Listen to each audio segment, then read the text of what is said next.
Hello everyone, this is Suman Mehta, your SS teacher. Dear students, today we will revise some important terms and dates of second chapter of history, that is socialism in Europe and the Russian Revolution. So get ready for that.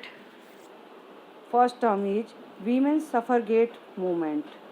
औरतों का मताधिकार आंदोलन एक ऐसा आंदोलन movement to give women the right to vote, एक ऐसा आंदोलन जिसके जरिए औरतों को मताधिकार मिला, यानी मत डालने का, वोट डालने का अधिकार मिला। इसे हम वीमेन सफरगेट मूवमेंट के नाम से जानते हैं। सेकंड टर्म है liberals. Who were liberals? It was a group of thinkers, scholars and philosophers who wanted to change the society. एक ऐसा समाज का समूह जिसमें विचारक लोग भी शामिल होते हैं, जो गंभीर विचार करते हैं, विद्वान लोग भी होते हैं, दार्शनिक लोग भी होते हैं, जो कि सोसाइटी में चेंज लाना चाहते हैं। दो दे वर नॉट डेमोक्रेट्स, हालांकि ये लोग लोकतांत्रिक नहीं कहे जा सकते क्योंकि ये यूनिवर्सल एडल्ट फ्रेंचाइजी में विश्वास नहीं करते हैं। हालांकि ये representative elected parliamentary government system में बिलीव करते हैं और चाहते हैं कि वहाँ पर एक वेल इंडिपेंडेंट और वेल ट्रेंड जुडिशरी हो, जो कि लॉज को इंटरप्रेट करे, जिसके थ्रू रूल करवाया जाए। यानी ये औरतों के वोट डालने के पक्ष में नहीं है, लेकिन बाकी जनता जो मेल मेंबर हैं उनके थ्रू वोट कास्टिंग और पार्लियामेंट्री सिस्टम ऑफ गवर्नमेंट में बिलीव करते हैं। नेक्स्ट टर्म जो है हमारी है वो रेडिकल्स है। तो रेडिकल्स टर्म में देखिए बेटा कि प्रतिक्रियावादी लोग कौन हैं। Radicals wanted to change the system through revolution. प्रतिक्रियावादी लोग वो होते हैं जो क्रांति के जरिए, युद्ध के जरिए पूरे समाज में अचानक से बदलाव कर देना चाहते हैं। They favoured government based on the majority of country's population. वो एक ऐसी सरकार की स्थापना करना चाहते हैं जो देश की ज़्यादातर जनसंख्या के द्वारा चुनी हुई हो या उसके द्वारा वो चयनित हो। नेक्स्ट जो है टर्म है वो है कंजर्वेटिव्स। कंजर्वेटिव्स क्या होते हैं? रूढ़िवादी लोग जो पुरानी परंपराओं, पुरानी संस्थाओं, पुरानी बातों में बिलीव करते हैं और उनको चेंज करना पसंद नहीं करते हैं। Conservatives were the people who believed in traditions and established institutions. रूढ़िवादी लोग वो लोग होते हैं जो पुरानी परंपराओं और पुरानी संस्थाओं को बनाए रखना चाहते हैं और उसमें विश्वास रखते हैं। They also wanted to transform the society but through a slow process. शुरुआत में तो ये कंजर्वेटिव पीपल जो थे चेंज में बिलीव नहीं करते थे, लेकिन आफ्टर फ्रेंच रेवोल्यूशन धीरे धीरे कंजर्वेटिव पीपल ने अपना माइंडसेट चेंज किया और वो चेंज के पक्ष में तो आए, लेकिन उनका कहना ये है कि स्लो प्रोसेस में चेंज होना चाहिए। They believed that the past had to be respected. उनका मानना है कि पास्ट की हर हाल, यानी इतिहास की और भूतकाल की हर हाल में इज्जत होनी चाहिए, सम्मान होना चाहिए, क्योंकि पुरानी बातें ही नए जीवन का आधार होती हैं। नेक्स्ट देखिए सोशलिज्म यानी समाजवाद।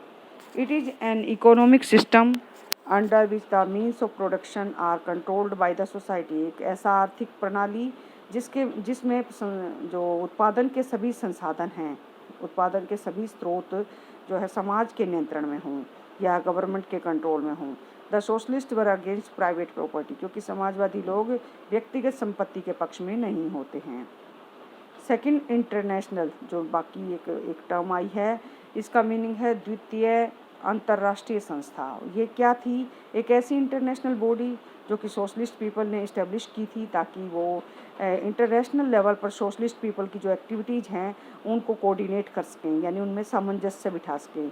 अंतर्राष्ट्रीय स्तर पर अलग अलग देशों में पाए जाने वाले समाजवादी लोगों के कार्य प्रणाली को व्यवस्थित रूप से वो चलवा सकें या उन्हें गाइडलाइन दे सकें। उसके लिए सेकेंड इंटरनेशनल नाम की एक इंटरनेशनल बॉडी इस्टेब्लिश की गई थी through the socialist people. Collectivisation क्या था? कलेक्टिवाइजेशन सामूहिकीकरण नाम से एक ऐसी व्यवस्था शुरू की गई थी रशिया के अंदर, जिसमें under the people collectively cultivate land, जिसमें सभी सामूहिक रूप से खेती की शुरुआत की गई थी। स्टालिन ने इसकी शुरुआत की थी। और जार जैसा कि आप सब चैप्टर में पढ़ चुके हैं, रशियन एम्परर को जार कहा जाता था, यानी रशियन किंग जो था वो जार के नाम से जाना जाता था।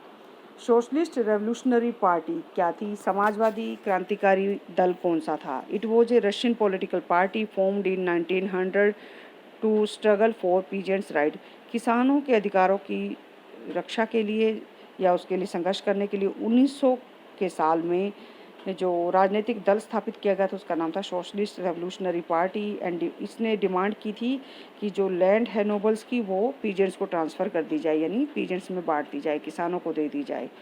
लेनिन लेनिन कौन था? He was a revolutionary leader of Russia. रूस का क्रांतिकारी नेता का नाम लेनिन था। He led the Bolshevik revolution of Russia. उसने रूस में समाजवादी दल द्वारा जो क्रांति की गई थी, बोल्शेविक रेवोल्यूशन जिसे कहा जाता है, उसका नेतृत्व किया था। जेडिस्ट पीपल कौन होते हैं बेटा? मुस्लिम रिफॉर्मर्स होते हैं, यानी मुस्लिम समाज सुधारक जो कि रशियन एम्पायर में रहते थे, उन्हें जेडिस्ट कहा जाता था। नेक्स्ट देखिए एक टर्म और है ड्यूमा। ड्यूमा क्या है? रशियन पार्लियामेंट का नाम ड्यूमा था, which was created in 1905 for the first time, पहली बार, जो कि 1905 में रूस में बनाई गई थी। रियल वेजेज, वास्तविक वेतन क्या होता है? Reflects the quantities of goods which the wages will actually buy, सामान की वो मात्रा जो वास्तविक मूल्यों के द्वारा या वेतन के द्वारा खरीदी जा सकते वास्तव में, उसको हम रियल वेजेज कहते हैं। अप्रैल थीसिस क्या थी? एक थ्योरी थी जो कि रशियन रेवोल्यूशन के दौरान 1917 के दौरान बोल्शेविक लीडर लेनिन ने अडॉप्ट की थी, जिसमें उसने 3 डिमांड्स रखी थी। पहली, इंटरनेशनल पीस, यानी फर्स्ट वर्ल्ड वॉर से अपने देश को वापस लेना और वहाँ पर शांति स्थापित करना। Land be transferred to the peasants, और ज़मीन का किसानों में बंटवारा। एंड बैंक्स बी नेशनलाइज, और बैंकों का राष्ट्रीयकरण करना। These 3 demands were named. इन 3 मांगों को ही अप्रैल थीसिस कहा गया है। ऑटोनॉमी टर्म क्या होती है? इसमें बेटा देखिए, the right to govern themselves, अपने आप अपने देश को शासन चलाने की व्यवस्था को हम ऑटोनॉमी या स्वायत्त शासन, या हम कह सकते हैं स्वशासन कह सकते हैं। और नोमैडिज्म, यानी बंजारापन या घूमने की प्रवृत्ति वाले लोग, नोमैडिक पीपल जिन्हें कहा जाता है, उनके द्वारा जो सिस्टम अडोप्ट किया जाता है या जो प्रोसेस की जाती है माइग्रेशन की from one place to another to earn their living, इस सिस्टम को हम नोमैडिज्म के नाम से, या लाइफस्टाइल को हम नोमैडिज्म कहते हैं।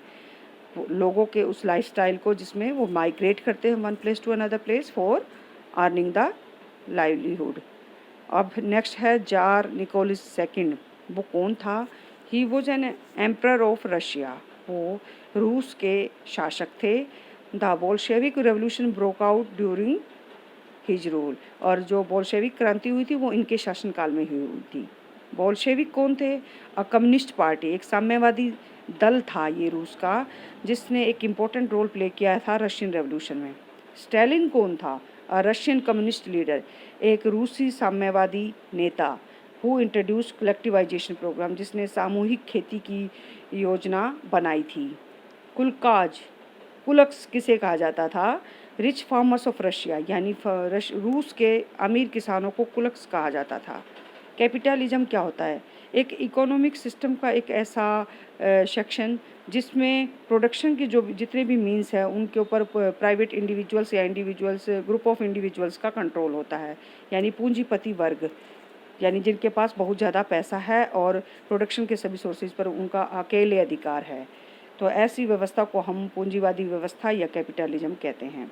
1898 का जो ईयर है वो किस लिए फेमस है? क्योंकि Russian socialist democratic workers party form की गई थी, यानी रूसी समाजवादी लोकतांत्रिक श्रमिक दल यहाँ पर स्थापित हुआ था 1898 में, जिसने आगे चलकर फिर आगे वर्कर्स के इंटरेस्ट को फुलफिल करवाने में अपना एक इम्पोर्टेंट रोल प्ले किया था। 1900 किस लिए फेमस है ये year? The socialist revolutionary party was formed, क्योंकि इस समय में समाजवादी क्रांतिकारी दल की स्थापना की गई थी फार्मर्स के इंटरेस्ट को फुलफिल करने के लिए। 1905 द ब्लडी संडे इंसिडेंट के लिए फेमस है, यानी खूनी रविवार घटना के से 1905 की क्रांति की शुरुआत हुई थी। 1914 1914 ये फर्स्ट वर्ल्ड वॉर का जो स्टार्टिंग पीरियड था, यानी यहाँ से फर्स्ट वर्ल्ड वॉर शुरू हुआ और जिसका एंड हुआ था 1918 में। 1917 क्या था? किस चीज़ के लिए फेमस है? बोल्शेविक रेवोल्यूशन ऑफ रशिया के लिए फेमस है।